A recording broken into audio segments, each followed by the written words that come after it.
बिस्मिल्लाहिर्रहमानिर्रहीम। अस्सलाम वालेकुम नाज़रीन, स्पेशल रिपोर्ट का आज का शुमारा लेकर मैं आपका मेज़बान आपकी खदमत में हाजिर। नाज़रीन, स्पेशल रिपोर्ट में सबसे पहले बात करेंगे जम्मू कश्मीर एडमिनिस्ट्रेशन ने कई बड़े फैसले लिए हैं कोविड-19 को मद्देनजर रखते हुए। एक तो बेड कैपेसिटी को बढ़ाना है और मुख्तलिफ इलाकों में अब बेड कैपेसिटी को लेकर मुख्तलिफ बिल्डिंगों को तैयार किया जाता है या कई मसाजिदों को भी अब तैयार किया जा रहा है कि कहीं ना कहीं ज़रूरत पड़ सकती है तो बेड कैपेसिटी को बढ़ाया जाएगा। इसी सिलसिले में जिला बडगाम के रशीपोरा चौधरीबाग इलाके में जो एक सरकारी जमीन है उस पे जो लोगों ने कब्जा किया था उस कब्जे को हटाकर अब सरकार ने फैसला लिया कि उस पे वहां पे एक हॉस्पिटल तामीर किया जाएगा, क्योंकि पहले भी 15 साल पहले की बात करें तो वहां पे उस प्लान में रखा गया था उस जमीन पे वहां पे हॉस्पिटल तामीर किया जाएगा, मगर फिर ना हो सका 15 सालों में। अब कोविड-19 के बीच में ही वहां पे सरकार ने फैसला लिया, वहां पे काम शुरू किया गया है और आज इस सिलसिले में डिविजनल कमिश्नर कश्मीर ने वहां का दौरा किया। उनके साथ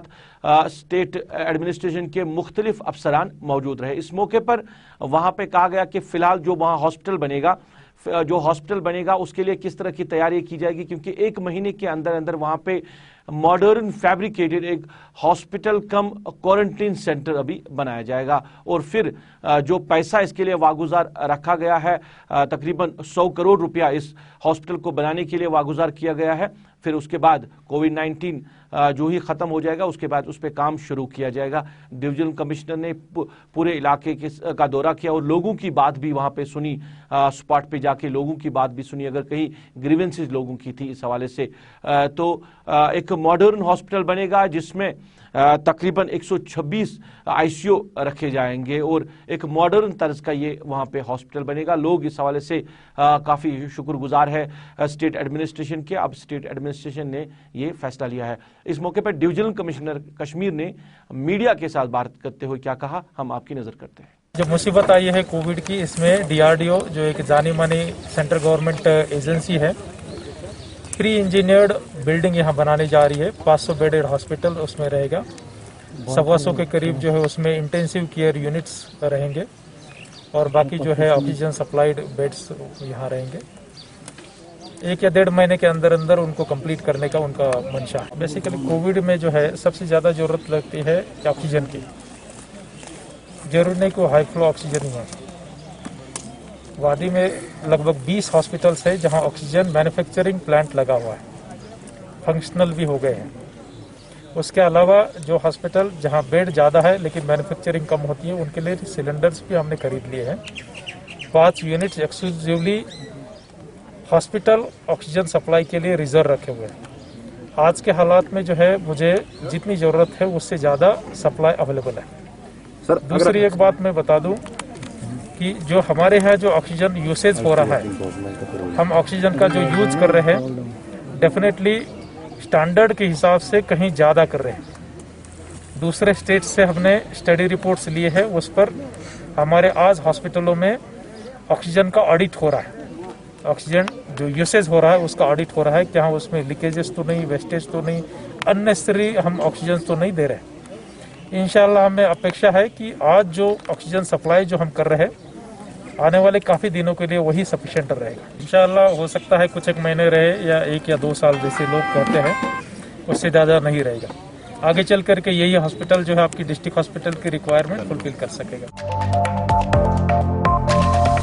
नाज़रीन, आप स्पेशल रिपोर्ट देख रहे हैं। स्पेशल रिपोर्ट में बात करेंगे जरा लॉकडाउन के हवाले से। सरकार ने लॉकडाउन को एक्सटेंड किया है। गर्ज यह है कि ये जो चेन बढ़ रही है कोविड-19 की, मस्बत मामलात की, अमवात की, इसको कहीं ना कहीं रोका जाए। इस हवाले से एडमिनिस्ट्रेशन का फैसला, फिलहाल लॉकडाउन जो है वो कंटिन्यू रहेगा, मगर लॉकडाउन के बीच में कुछ रियायत दी गई है। जैसे मुलाजमों को दफ्तर जाना है या पब्लिक ट्रांसपोर्ट जो है वो 50% चलेगा। तो इस हवाले से कहीं ना कहीं वायलेशन जो है वो जमीनी सतह पे देखने को मिल रही है। कल भी हमने देखा कि ट्रांसपोर्ट काफी ज्यादा बड़ा, पब्लिक ट्रांसपोर्ट की बात करें 50% से ज्यादा ट्रांसपोर्ट सड़कों पे देखा गया। सरकार को, इंतजामिया को मीडिया के जरिए, सोशल मीडिया के जरिए कहीं ना कहीं तनकीद का निशाना भी बनना पड़ा। आज इस सिलसिले में डिस्ट्रिक्ट डेवलपमेंट कमिश्नर श्रीनगर ने श्रीनगर के मुख्तलिफ बाजारों का दौरा किया, सड़कों का हाल देखा और कई गाड़ियों को उन्होंने मौके पे ही सील भी कर दिया। इस मौके पे उन्होंने मीडिया के साथ बात करते हुए क्या कहा, हम आपकी नजर करते हैं। सिविल और पुलिस एडमिनिस्ट्रेशन यहाँ पर मौजूद हैं और जो कोरोना कर्फ्यू है उसको स्ट्रिक्टली इम्पोज किया जा रहा है। जो उसको इन्फोर्स किया जा रहा है। मैं आपके ज़रिए सभी से अपील करना चाहूँगा कि अपने अपने घरों में रहें और एक्सट्रीम मेडिकल इमरजेंसी में ही बाहर निकलें और बाकी लोग अपने अपने घरों में रहें। कंटेनमेंट जोन्स भी हैं और जो ट्रांसमिशन चेन है वायरस का उसको ब्रेक करने के लिए हम सब के इंटरेस्ट में है कि हम सभी SOPs को फॉलो करें।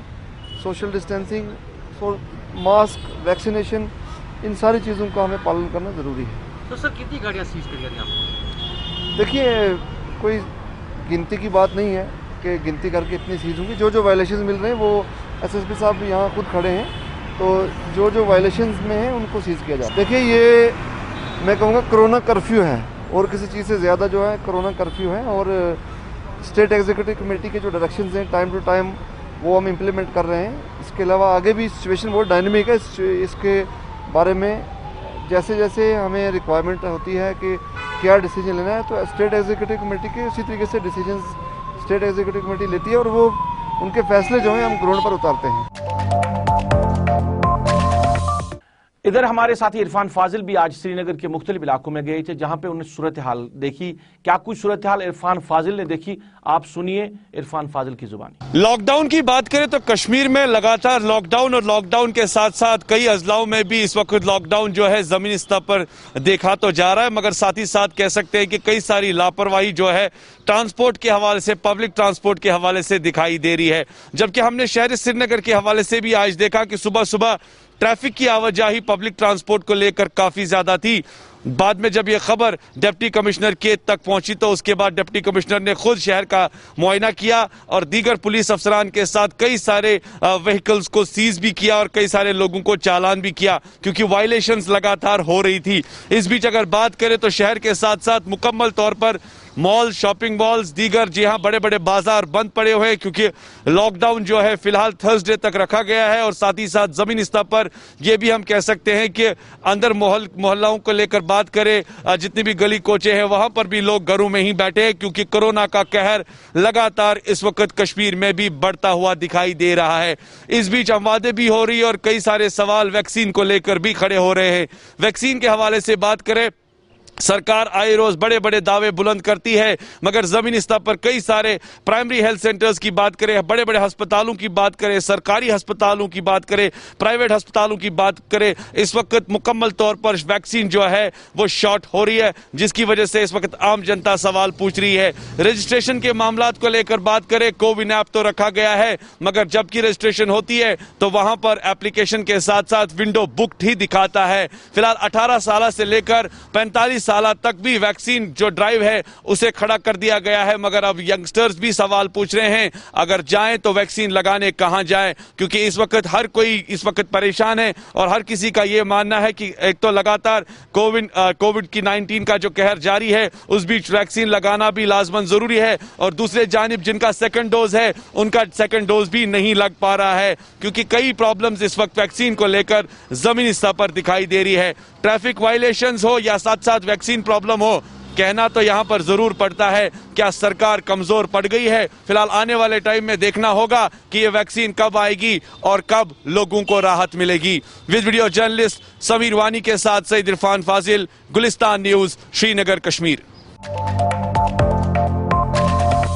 नाज़रीन, ये था श्रीनगर का हाल। डिस्ट्रिक्ट डेवलपमेंट कमिश्नर श्रीनगर बात कर रहे थे, जो वायलेशन कर रहे हैं लोग उनके खिलाफ कार्रवाई की जाएगी, इस पूरे मामले पर उन्होंने बात की। अगर हम अजला की बात करें तो जिला अनंतनाग की क्या कुछ सूरत हाल है लॉकडाउन के हवाले से, वहां पे मार्केट का क्या हाल है, क्या सड़कों पे ट्रांसपोर्ट चल रहा है, हमारे साथी फिदा हुसैन की रिपोर्ट आप सुनिए, आप देखिए क्या कुछ हो रहा है जिला अनंतनाग में। बिल्कुल लॉकडाउन जारी है और अनंतनाग की तस्वीरें जो है वो हम आपको दिखाने की कोशिश कर रहे हैं कि यहाँ पर शटर नीचे है, सड़कों से ट्रैफिक गायब है, और ये वो शहरा है जहाँ पर गवर्नमेंट मेडिकल कॉलेज और जच्चा बच्चा अस्पताल के लिए ये वाहिद रास्ता जाता है।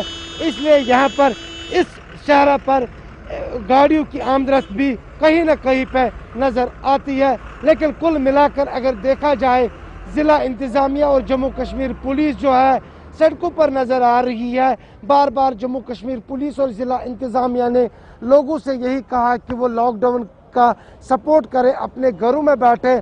अगर इस चेन को तोड़ना है तो हमें अपने घरों में ही ज़्यादातर बैठना है, मास्क का इस्तेमाल करना है, सैनिटाइजर लगाना है, तभी हम इस चेन को तोड़ सकते हैं। कहीं ना कहीं पे अनंतनाग में हमने देखा कि जो कोविड पॉजिटिव केसेस दिन ब दिन बढ़ते जा रहे थे, शायद लॉकडाउन के बाद उसमें कहीं ना कहीं पे कमी नजर आ रही है, जिसका श्रेय यहाँ के लोगों को जाता है, जिला इंतजामिया को जाता है, जम्मू कश्मीर पुलिस को जाता है, जो यहाँ पर नाकाबंदी करती हुई नजर आ रही है। हालांकि यहाँ के लोगों का यही कहना है कि अगर हमें अपनी जान को बचाना है तो हम लॉकडाउन का भरपूर सपोर्ट करेंगे। अनंतनाग से फिदा हुसैन, गुलिस्तान न्यूज़। इधर बात करें जिला कुपवारा के हंदवारा इलाके की भी, वहां से भी खबरें आ रही है कि वहां पे लोगों ने वायलेशन की है, दुकानदारों ने या गाड़ियों वालों ने वायलेशन की है। तो जो एडमिनिस्ट्रेशन हंदवारा की है, उन्होंने गाड़ी वालों के खिलाफ भी कार्रवाई की और कई दुकानों को सर्वे मोहर भी किया। उसे अपील करता हूं कि जो कोरोना का ये इस वक्त चल रहा है, ये इस वक्त आखिरी स्टेज पर है, पीक पर है।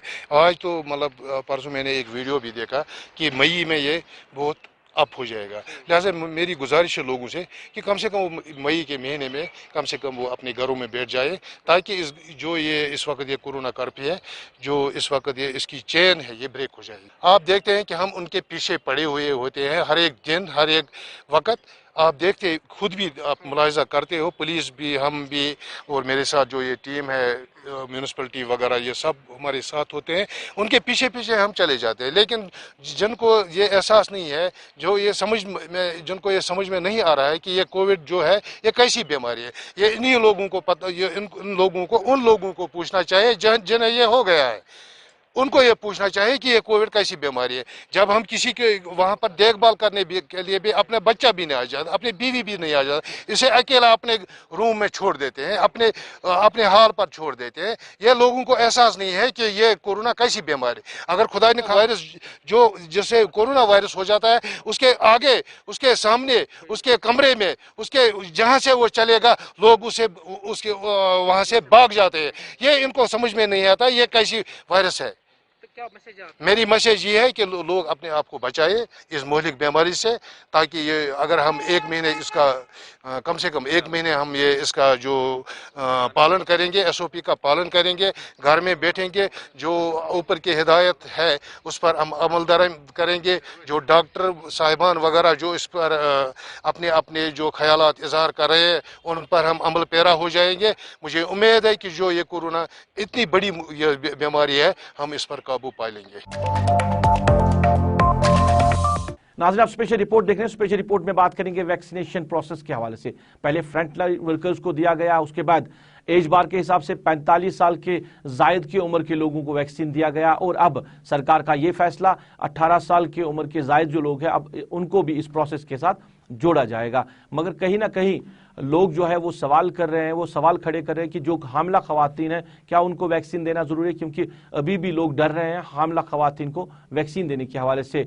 और जो सीवियर बीमारियों में मुब्तला लोग हैं, चाहे कैंसर के मरीज हैं या किडनी बीमारियों के मरीज हैं, वो वैक्सीन नहीं ले रहे हैं। और खासकर एलर्जिक पेशेंट जो है, जिनको मुख्तलिफ तरीके से एलर्जी हो जाती है, वो भी इस प्रोसेस से अभी दूर है। क्या उनको वैक्सीन देना चाहिए या नहीं देना चाहिए, और सरकार के पास क्या प्लान है, और जो हेल्थ एडवाइजरी उनके हवाले से क्या है, इस पूरे मामले पे हमने बात की डॉक्टर निसारुल हसन से, डॉक्टर्स एसोसिएशन के प्रेसिडेंट। उनसे हमने जानना चाहा क्या इन लोगों को वैक्सीन देना चाहिए या नहीं देना चाहिए, खासकर अगर हम बात करें हामला खवातीन के हवाले से। डॉक्टर निसारुल हसन इस हवाले से क्या कह रहे हैं, क्योंकि कुछ देर पहले हमने डॉक्टर निसारुल हसन के साथ बात की।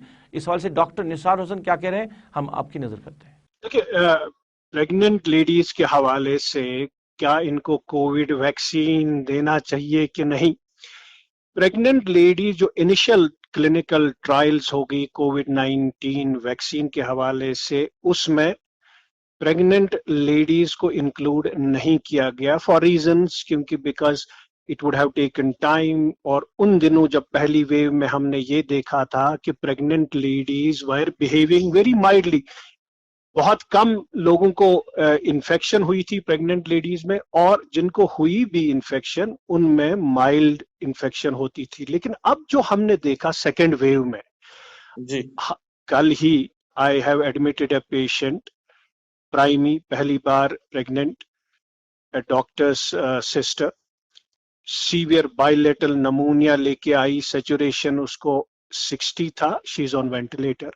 1 महीना पहले हमने जो देखी, एक और हामिला औरत थी जो बाइलेटरल नमूनिया लेके आई, she had severe oxygen levels उनकी कम थी, उसको भी हमने वेंटिलेटर पे डाला। और ये जो है बदलाव, प्रेग्नेंट लेडीज जो है अब सीवियर नमूनिया लेके आते हैं, they are coming with complications of, इसीलिए जो प्रेग्नेंट लेडीज को वैक्सीनेशन जो के हवाले से अब गाइडलाइंस चेंज हो गई है कि इनको वैक्सीन दे दो। जो CDC है दैट गिव्स गाइडलाइंस, अब उनकी गाइडलाइंस आई है कि वैक्सीन प्रेग्नेंट लेडीज को भी वैक्सीन करो, लैक्टेटिंग मदर को भी वैक्सीन करो। आफ्टर ए स्टडी, एक लार्ज स्टडी जो एक पब्लिश भी हुई है रिसेंटली, उसमें ये पाया गया है कि वैक्सीन जो है प्रेगनेंसी में बिल्कुल सेफ है, कोविड-19 वैक्सीन। और न सिर्फ ये वैक्सीन बचाव है प्रेग्नेंट लेडी मदर के लिए, बल्कि बच्चे के लिए भी ये मुफीद है। हालांकि ये जो है अनबॉर्न बेबीज के लिए भी मुफीद है, और जब बच्चा पैदा भी हो जाएगा उसके लिए भी ये प्रोटेक्शन है कोविड-19 वैक्सीन। डॉक्टर साहब मैं एक चीज जानना चाहूंगा, डॉक्टर साहब मैं एक चीज जानना चाहूंगा, अगर पहले वेव की हम बात करें तो उस टाइम कहा जा रहा था कि जो प्रेग्नेंट लेडीज हैं वो उनमें ज्यादा रिस्क फैक्टर नहीं है। क्या इस ये सेकंड वेव जो आ रही है, अभी चल रही है, इसमें ज्यादा रिस्क फैक्टर रहता है प्रेग्नेंट लेडीज के लिए? वही तो हम देख रहे हैं, अब एक बदलाव हो गया है कि जो प्रेग्नेंट लेडीज है they are coming with severe covid now. हमने पहली वेव में देखा कि बहुत माइल्ड डिजीज होती थी प्रेग्नेंट लेडीज में, यूजुअली दे वर एसिम्प्टोमेटिक, उनमें अलामतें भी नहीं थी।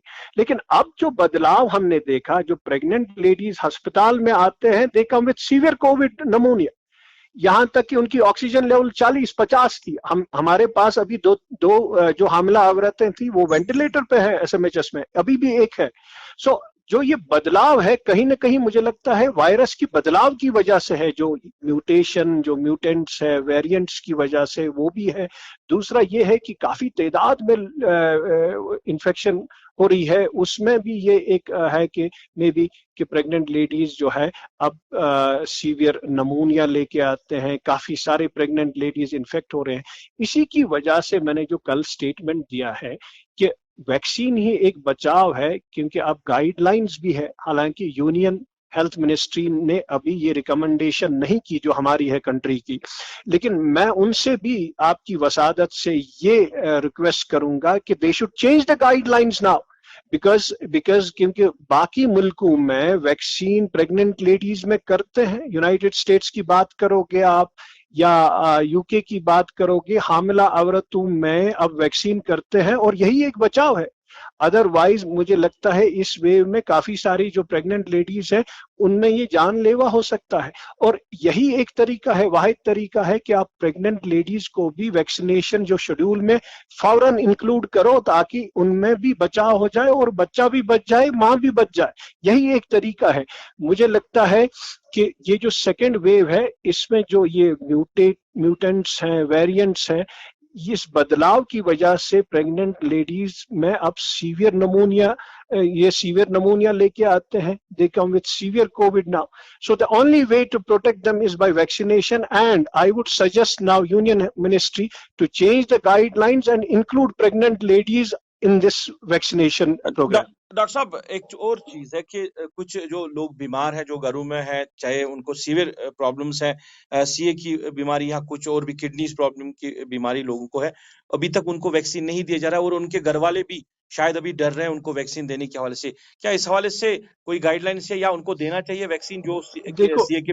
देखो वैक्सीनेशन जो है सबसे ज्यादा जरूरी जो है, जो वो एल्डरली, जो बुजुर्ग लोग हैं और जिनमें अंडरलाइंग मेडिकल कंडीशंस है, चाहे वो जिनमें लंग डिजीज है, क्रॉनिक किडनी डिजीज है, लिवर डिजीज होगी या कैंसर भी होगा, उनके लिए तो ये जो वैक्सीन है बहुत जरूरी है, क्योंकि उनका जो इम्यून सिस्टम है वो कॉम्प्रोमाइज्ड होता है। अगर उनको कोविड हो जाता है तो उनमें ये जानलेवा होता है। हमने देखा फर्स्ट वेव में भी देखा ये, और सेकंड वेव में भी ये चलता है। हालांकि सेकंड वेव में थोड़ा सा रुझान चेंज हो गया, young people are coming with severe infection now, young people.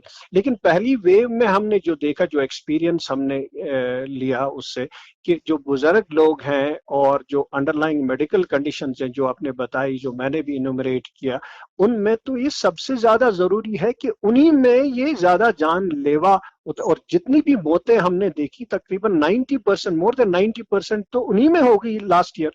तो और आज भी majority of the deaths are happening because in this age group only, elderly and those with underlying medical conditions, they are the highest priority group, कि elderly और जिनको underlying medical conditions या health conditions होंगे, they should be vaccinated on priority।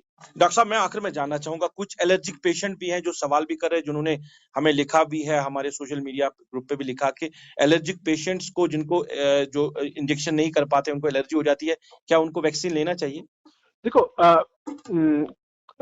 जिनको भी allergies हैं, suppose काफी सारे यहाँ पे कश्मीर में आप देखोगे कि एलर्जीज लेके हैं, किसी को फूड एलर्जी है, किसी को पोलन एलर्जी है, किसी को डस्ट एलर्जी है, या किसी को कपड़ों की वजह से, कॉटन वॉटन कपड़ों की वजह से होती है, और किसी को पोलन की वजह से, या कोई भी फूड एलर्जी होती है, मेडिसिन एलर्जी होती है। तो ये सारी एलर्जीज जो हैं, they are not a contraindication for कोविड-19 वैक्सीन। ये सारे लोग वैक्सीन कर सकते हैं, दे शुड वैक्सीनेट। हाँ, कंट्रा इंडिकेशन किन में है? कंट्रा इंडिकेशन उन्हीं में है जिनमें जो कंटेंट्स ऑफ या कंपोनेंट्स ऑफ वैक्सीन है, उनसे अगर किसी को एलर्जी होती है उन कंपोनेंट्स से, सो वो कंट्रा इंडिकेशन। बाकी एलर्जीज हैं, सपोज किसी को फूड एलर्जी है, किसी को मेडिसिन एलर्जी है, किसी को पोलन की एलर्जी है। नहीं, अगर डॉक्टर साहब कोई किसी को एंटीबायोटिक इंजेक्शन देते हैं, उनको एलर्जी हो जाती है? नहीं, उसको वैक्सीन करना है, उसके लिए कोई कंट्रा इंडिकेशन नहीं है वैक्सीन की। He should go for the vaccine. चलिए, आपने बात सुनी डॉक्टर निसारुल हसन की वैक्सीन लेने के हवाले से। एक हामला खवातीन को भी वैक्सीन लेना चाहिए, क्योंकि हाई रिस्क उनमें अब दिखाई दे रहा है, और इस वेव में ज़्यादा ही जो हामला खवातीन है वो कहीं ना कहीं इन्वॉल्व हो रही है। और जो लोग मुख्तलिफ बीमारियों में मुब्तला लोग हैं, उनको तो प्रायोरिटी में देना चाहिए ये वैक्सीन, और जो एलर्जिक पेशेंट्स हैं उनको भी वैक्सीन लेना बड़ा ज़रूरी है। तो हर एक शख्स को ये वैक्सीन लेना बड़ा ज़रूरी है, क्योंकि वैक्सीन से जो रिस्क है वो कम हो जाती है, आपकी इम्यूनिटी बढ़ जाती है। और हामला खवातीन के लिए, क्योंकि घरों में जो हामला खवातीन है वो अभी वैक्सीन प्रोसेस से दूर है, उनको चाहिए कि वो इस प्रोसेस का हिस्सा बने। नाज़रीन, आप स्पेशल रिपोर्ट देख रहे हैं। स्पेशल रिपोर्ट में बात करेंगे वैक्सीन के हवाले से ही, क्योंकि वैक्सीन जो दिया जा रहा है मुख्तलिफ इलाकों से, ये भी खबरें आ रही कि वैक्सीन प्रोसेस जो है दोबारा से शुरू किया गया। SMHS हॉस्पिटल की बात करें, वहाँ पे चल रहा है। खानियार में भी कहीं वैक्सीन प्रोसेस को शुरू किया गया है। मगर ज़िला बारामूला की बात करें, वहाँ लोगों ने इस हवाले से नाराज़गी का इजहार किया और सरकार को कहीं ना कहीं हद पे तनकीद बनाया कि वहाँ पे कहीं वैक्सीन अवेलेबल नहीं है, और लोगों को वैक्सीन लेना है, वो हेल्थ सेंटर्स पे जाते हैं वैक्सीन लेने के हवाले से, मगर बिना वैक्सीन लिए ही वो वहाँ से वापस लौट के आते हैं। तो लोग अब इसके बारे में अवेयर हो गए हैं, और लोग अब ज़्यादा से ज़्यादा आ रहे हैं वैक्सीनेशन के लिए। नेचुरली स्टॉक कम होने की वजह से लोगों को परेशानी होगी, क्योंकि अब सब लोग वैक्सीनेशन के लिए तैयार हो रहे हैं। तो ये गवर्नमेंट का प्रेरोगेटिव है, तो वो तो इनको तो रखना चाहिए, जितने भी उनके ये हेल्थ सेंटर्स है उधर इनको ये वैक्सीन। नाज़रीन, आप स्पेशल रिपोर्ट देख रहे हैं। विलादत खाने काबा में और शहादत मस्जिद में, ये मकाम है हज़रत अली करमुल्लाह तआला वजहू का, और आज 21 रमज़ान मुबारक है, और आज हज़रत अली करमुल्लाह तआला वजहू का यौम शहादत मनाया जा रहा है। इस सिलसिले की बात करें तो यहाँ पे बड़ी मजालिस का इनेकाद किया जाता है, मुख्तलिफ खानकाहों में, इमाम बारगाहों में या मसाजिद में रूह परवर मजालिसों का इनेकाद किया जाता है। मगर कोविड-19 के बीच में इस साल बड़ी मजालिसें कहीं नज़र नहीं आई है, और लोगों ने मजालिसों में शिरकत नहीं की। लोग हज़रत अली करमुल्लाह तआला वजहू को खराज अकीदत किस तरह पेश करते हैं, हम दिखाते हैं आपको। कोविड की हालत ने पूरी दुनिया को घेर लिया है।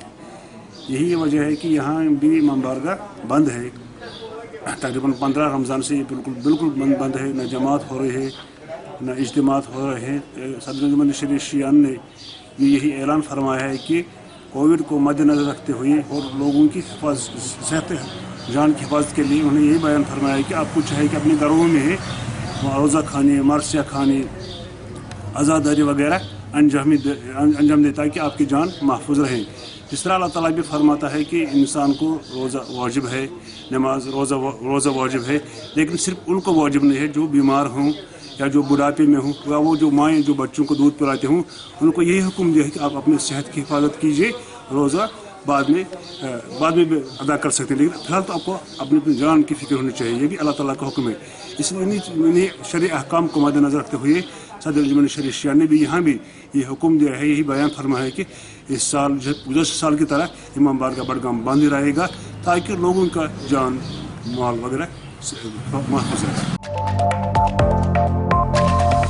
नाज़रीन, स्पेशल रिपोर्ट देख रहे हैं आप। कोविड-19 चल रहा है। कोविड-19 के बीच में हमने देखा कि यहाँ पे मुनाफाखोरी भी हो रही है। अगर मार्केट कहीं खुल जाता है तो बड़ी मुनाफाखोरी हो रही है, चाहे सब्जियों की बात करें, मेवाजात की बात करें, चिकन की बात करें, मीट की बात करें, तो ये प्रोसेस काफ़ी टाइम से चलता है। और दूसरी साइड रमज़ान मुबारक भी चल रहा है। अब लॉकडाउन है, लॉकडाउन में दुकानें बंद है, जो ही टाइम मिल जाता है उस टाइम में काफ़ी ज़्यादा मुनाफाखोरी हो रही है। मगर मुनाफाखोरी एक जगह और भी हो रही है जहाँ पे शायद सरकार पूरी तरह तवज्जो नहीं दे रही है। वो हो रही है अद्वियात की दुकान में, मेडिकल शॉप में। बेमना इलाके में लोगों ने शिकायत की थी कि वहाँ पे एक तो जो अद्वियात है वो गैर मियारी दी जाती है बीमारों को, और दूसरा जो रेट है वो मनमानी रेट उस पर लगाए जाते हैं, ज़्यादा टैक्सेस उस पर चढ़ाए जाते हैं। और आज इस सिलसिले में ड्रग कंट्रोलर कश्मीर ने मुख्तलिफ बाज़ारों का दौरा किया। बेमना के मुख्तलिफ मेडिकल शॉपों को उन्होंने देखा। उनके हमरा तहसीलदार शॉल्टेंग भी मौजूद रहे और उन्होंने कई दुकानों को सरबे मोहर भी किया और उन पर जुर्माना भी आयद किया। हाँ, हमारे पास बहुत सारी दुकानें हैं यहाँ मेडिकल शॉप की, और ज़्यादातर इसमें पीर मेडिकेट है। उसकी शिकायत आई थी कि ये रेट्स ज़्यादा बेचते हैं, ज़्यादा सैनिटाइज़र और ये मास्क वगैरह इनका रेट ज़्यादा लेते हैं। तो मैंने ड्रग कंट्रोल ऑफिस को से रुजू किया। उन्होंने अपने आदमियों को भेजा यहाँ पे, जो अभी चेक कर रहे हैं, जो आप जैसा आप देख रहे हैं उन्होंने चेक किया। अब चेक कर रहे हैं कि जितना भी ये गलत कर रहे हैं या क्या, उनके नोट्स लेने के बाद वो अपना कार्रवाई करेंगे। चलिए नाज़रीन, था आज का स्पेशल रिपोर्ट। आज की स्पेशल रिपोर्ट में बस इतना ही। मुझे मेरी पूरी टीम के साथ, मेरे कैमरा पर्सन आबिद कादिर, मेरे ऑनलाइन एडिटर खालिद मुश्ताक के साथ इस वादे के साथ दीजिए इजाजत। आप अपना ख्याल रखेंगे, हमें दुआओं में याद रखेंगे।